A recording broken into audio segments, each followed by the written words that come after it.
Assalamualaikum. Silakan masuk. Silakan duduk.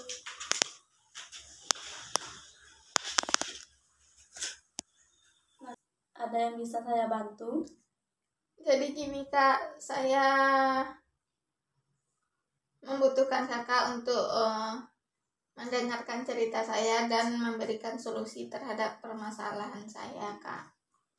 Baik, sebelum kita lanjut, alangkah baiknya kita perkenalkan diri terlebih dahulu. Silakan saudara perkenalkan diri saudara. Perkenalkan, nama saya Ica Andriani, Kak. Kakak boleh memanggil saya Ica. Saya berasal dari Solo dan sekarang saya berusia 20 tahun, Kak. Ya, baik, terima kasih. Sekarang kakak akan perkenalkan diri kakak juga. Perkenalkan, nama kakak Dinil Haki, biasa dipanggil Dinil. Di sini kakak jurusan bimbingan dan konseling. Sebelum kita lanjut, kakak mau dengarkan dari saudara. Jadi saudara kesini naik apa? Atau jalan kaki atau motor atau gimana? Tadi diantar teman, Kak. Oh, diantar teman. Baik, terima kasih ya. Jadi sebelum kita lanjut, apakah saudara telah pernah melakukan konseling? Belum, Kak. Ini baru pertama kali, Kak. Sebelum kita lanjut kepada kegiatan selanjutnya, kakak akan jelaskan apa itu konseling dan tujuannya. Jadi konseling itu adalah proses bantuan yang dilakukan oleh seorang ahli atau konselor kepada individu yang dimana membantu saudara untuk menyelesaikan masalah saudara. Nah, tujuannya itu untuk membantu seseorang untuk menyelesaikan masalahnya, baik dalam yang berhubungan dengan perasaan, perilaku, sosial maupun emosi. Nah, jadi di sini saudara tidak perlu takut karena rahasia saudara akan dijaga dan tidak akan diumbar kemana-mana. Dan saya harap saudara bisa terbuka dalam menyelesaikan masalah saudara ini. Baik, Kak. Ya, baik. Bisa saudara ceritakan apa masalah yang saudara alami? Jadi gini, Kak. Saya sebenarnya rindu pulang, tapi karena yang pertama jaraknya cukup jauh dan karena ada permasalahan-permasalahan di rumah sehingga saya malas untuk pulang, Kak. Apa yang terjadi sehingga saudara malas pulang? Di rumah orang tua saya sering bertengkar, Kak, baik itu karena hal-hal sepele seperti masalah anak-anak, masalah keuangan dan lain-lain, Kak. Sepertinya saudara kecewa dengan hal tersebut, benarkah demikian? Iya, Kak, bahkan mungkin bisa dikatakan sangat kecewa, Kak. Jadi kalau saudara tidak pulang, kegiatan apa yang saudara lakukan di kos? Paling cuma nyuci, tidur, nonton TikTok, makan, cuma begitu, Kak. Baik, bagaimana respon orang tua saudara jika saudara tidak pulang ketika libur? Paling kalau ibu saya selalu menelpon saya setiap hari, Kak. Kami selalu berkomunikasi via telepon. Dan kalau ada waktu, ibu saya paling selalu nginap di sini, Kak. Pergi ke kos untuk nginap di sini. Yang kebetulan saya di kamar hanya sendiri, Kak. Emang kapasitas kamarnya ini untuk satu orang atau gimana? Tidak, Kak. Saya sengaja meminta kepada ibu saya untuk saya sendiri, Kak. Sebenarnya di kos ini bisa untuk 2 orang atau 3 orang, Kak. Sepertinya saudara banyak menceritakan ibu saudara. Lalu bagaimana dengan ayah saudara?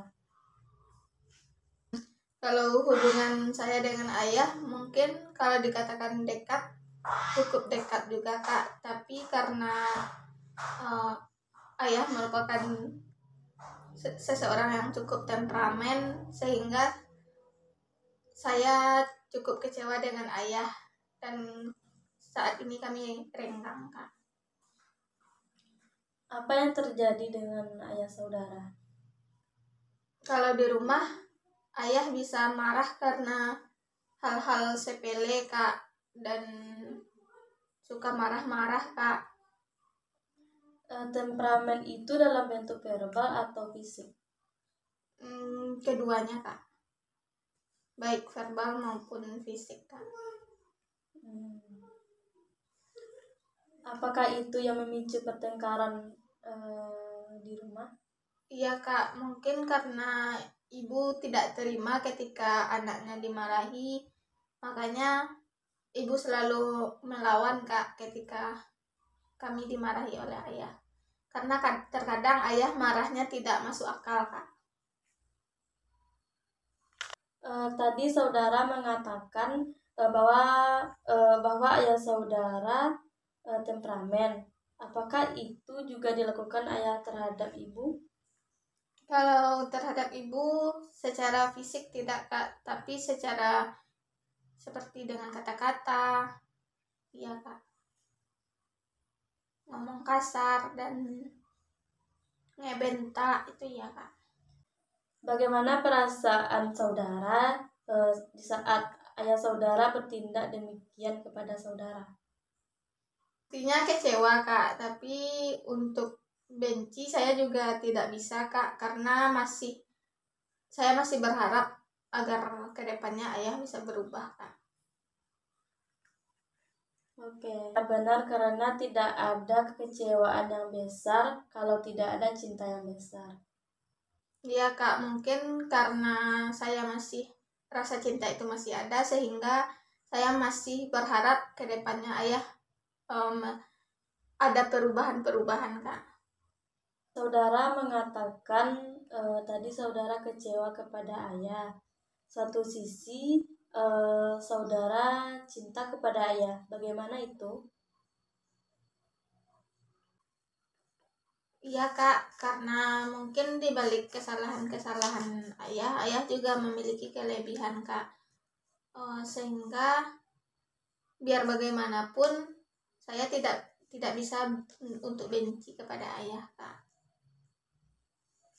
Ya benar, karena tidak ada kekecewaan yang besar kalau tidak ada cinta yang besar.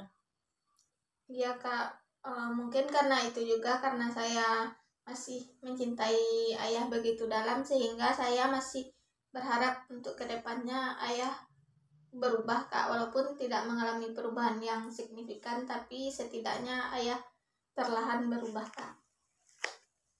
Upaya apa yang saudara lakukan untuk kedepannya? Kalau untuk kedepannya saya hanya mau fokus dulu terhadap diri sendiri, Kak, fokus terhadap masa depan saya, Kak, karena saya menyadari bahwa saya tidak akan selamanya juga bersama dengan ayah, Kak. Dan kalau untuk di rumah, saya sudah berusaha untuk membicarakannya terhadap ayah, tetapi saya lihat tidak ada perubahan apa-apa, Kak. Bagaimana komitmen saudara selanjutnya?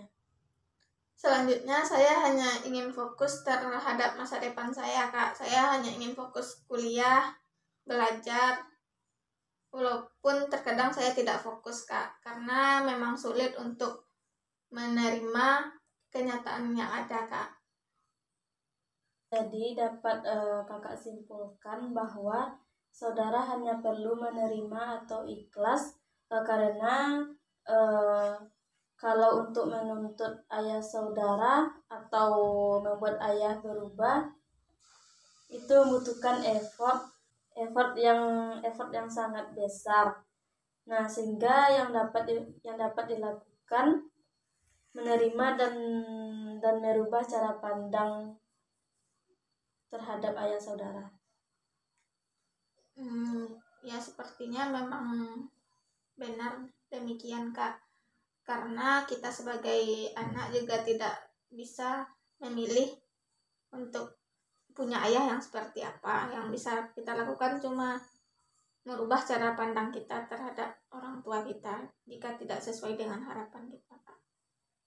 Baik, terima kasih kepada saudara yang sudah memilih saya sebagai konselor dalam membantu menyelesaikan masalah saudara yang sedang saudara alami. Semoga kedepannya saudara bisa jauh lebih baik lagi. Ya Kak, saya juga berterima kasih karena Kakak sudah bersedia untuk mendengarkan cerita saya dan memberikan solusinya, Kak.